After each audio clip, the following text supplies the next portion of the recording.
Hola, en este vídeo vas a aprender qué es un puente de Wheatstone y vas a aprender también dos propiedades que tienen estos circuitos, que las hacen especialmente interesantes en el empleo con sensores, concretamente sensores de tipo resistivo, como puedan ser las aplicaciones en galgas extensiométricas y en resistencias sensoras de temperatura, por ejemplo, las PT100.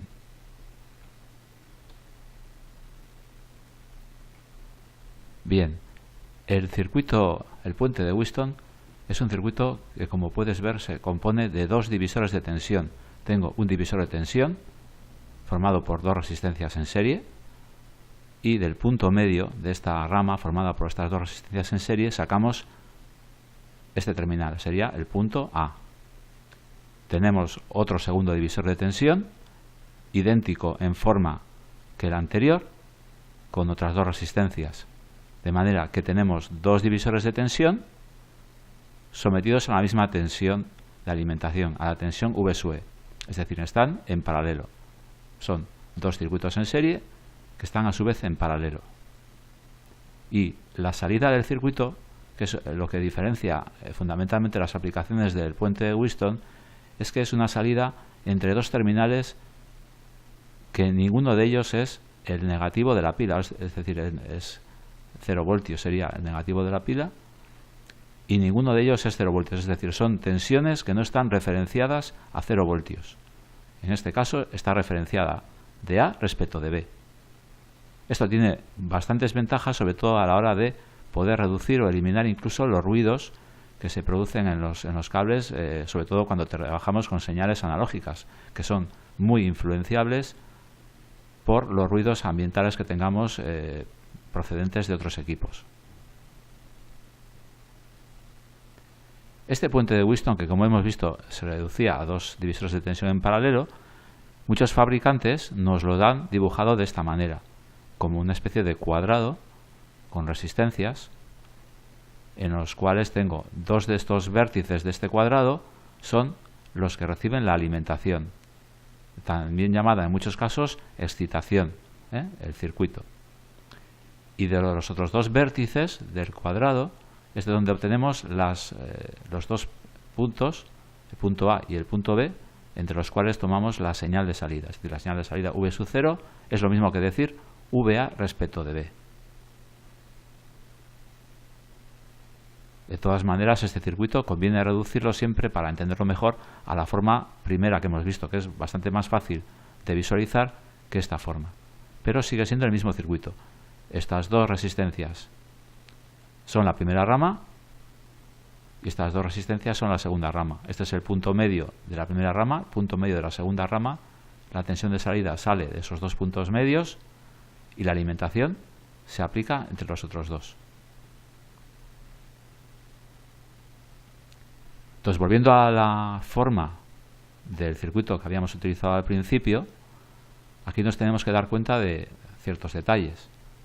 La tensión VA respecto del punto D, o respecto del negativo de la pila, o de la batería, o de la fuente de alimentación, este punto sería la tensión de A respecto de D. Es decir, la tensión V sub 0, como veis aquí, es la tensión de A respecto de B, VAB podemos llamarla. Y la VAB podemos decir que es la tensión de A respecto a un tercer punto, en este caso suele ser el negativo de la batería o el negativo de la alimentación, también llamado 0 voltios, sería VA respecto de D, menos VB respecto de D. Siempre tomamos un tercer punto como referencia de tensiones. Entonces, la tensión entre A y B, que no tiene como referencia los 0 voltios, es decir, el negativo de la pila, sin embargo, se puede calcular a partir de dos puntos, o sea, de dos tensiones que sí están referidas a este punto, es decir, VAD menos VBD. ¿Por qué se hace así? Porque VAD y VBD son muy fáciles de calcular. VAD sería la tensión que cae en R2, mientras que VBD es la tensión que cae en R4. Y es así que se pueden calcular aplicando las fórmulas que hemos visto para divisores de tensión. Es decir, repitiendo un poquito lo que he dicho, VAD podemos llamarla, para simplificar, V sub A. y VBD podemos llamarla, para simplificar, V sub E, que las tenemos ya colocadas en el circuito de esta manera. Por tanto, podemos decir que la tensión de salida del puente de Wheatstone, V sub 0, será igual a la tensión VA, o tensión que cae en R2, menos la tensión V sub E, que es la tensión que cae en R4.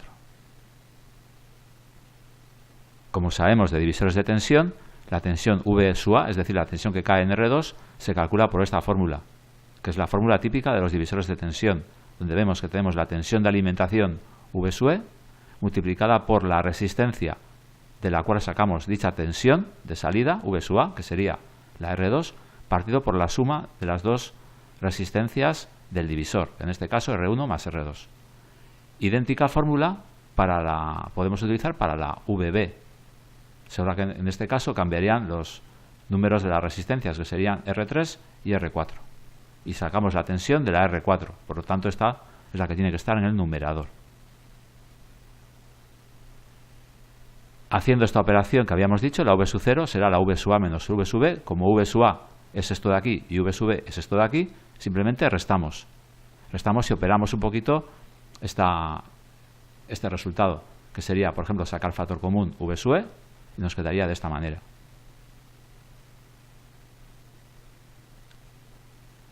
Entonces ahora ya vamos a ver alguna propiedad interesante que tienen los circuitos llamados puentes de Wheatstone. Es decir, este circuito tiene dos características muy importantes.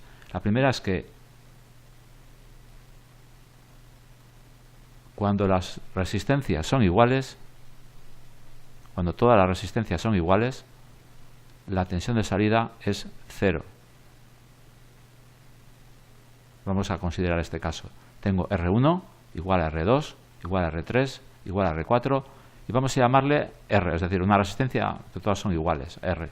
Podemos poner un valor numérico cualquiera y podemos hacer el cálculo también de forma numérica. Entonces, aplicando la fórmula que hemos visto, que es esta misma fórmula de aquí, sería, en vez de poner R1, R2, R3 y R4, ponemos ya todo R. Simplificamos, me queda VE por paréntesis R partido 2R y R partido 2R. Como veis, es lo mismo, por lo tanto, lo que está dentro del paréntesis se nos anula. Se puede simplificar esto todavía más, nos quedaría 1 medio menos 1 medio y finalmente nos sale 0 voltios. Con lo cual podemos decir que cuando tengamos un puente de Wheatstone con 4 resistencias iguales, la tensión de salida va a ser 0 voltios. Esto es especialmente útil cuando queremos anular el error de offset con sensores resistivos, por ejemplo, en el caso de los puentes de galgas extensiométricas. Veamos un segundo caso de aplicación del puente de Wheatstone, que es cuando tenemos las resistencias no son todas iguales, pero sin embargo hay una relación entre R1 y R2, una proporción, y esa misma proporción se mantiene entre R3 y R4. Por ejemplo, puede ser que R1 sea el doble que R2 y R3 sea el doble que R4, o que R1 sea la mitad que R2 y R3 sea la mitad que R4. Pero esta proporción se tiene que mantener entre R1 y R2 y entre R3 y R4. Partimos de las mismas fórmulas, es decir, la tensión de salida es VA menos VB, y se calcula, como veis aquí, como la fórmula de los divisores de tensión. El caso que vamos a ver simplemente es la relación entre R1 y R2, es la misma que entre R3 y R4, y es un valor, un multiplicador, un valor M, que puede ser el doble, 2 por ejemplo, o la mitad, un medio, o 3 veces R1 mayor que R2, etcétera, ¿no? Vamos a llamarle genéricamente M. Esto significa que R1, por ejemplo en este caso, es M por R2. Y R3 es M por R4. Si hacemos ya las operaciones, utilizando esta misma fórmula, sustituyendo R1 por su valor y R3 por su valor en función de R2 y de R4 respectivamente, tenemos, donde tenemos que poner R2, pues quedaría R2. Donde tenemos que poner R1, quedaría M por R2. Y R2, aquí también R2. Y con R4 y R3 haríamos lo mismo. Finalmente, simplificaríamos, tendríamos R2 y R4 y R4. Y aquí tendríamos un factor de M más 1. Luego sería R2 multiplicado por M más 1 Y aquí ocurriría exactamente lo mismo. Podemos anular o simplificar los R2 con R2 y R4 con R4, quedándonos finalmente 1 partido m más 1 menos 1 partido m más 1, y todo ello multiplicado por v sub e. Como veis, lo de dentro del paréntesis, igual que ocurría en el ejemplo anterior, se anula. Por lo tanto, me da 0 voltios. Es decir, en este caso también, siempre que entre las resistencias de cada rama se mantenga una proporción igual en las dos ramas de nuestro puente de Wheatstone, la tensión de salida va a ser 0 voltios.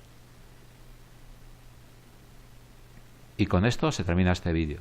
Espero que te haya servido para entender un poquito el funcionamiento del puente de Wheatstone y sus dos características más principales, que son la anulación de la salida cuando se cumplen una serie de condiciones con las resistencias del mismo circuito.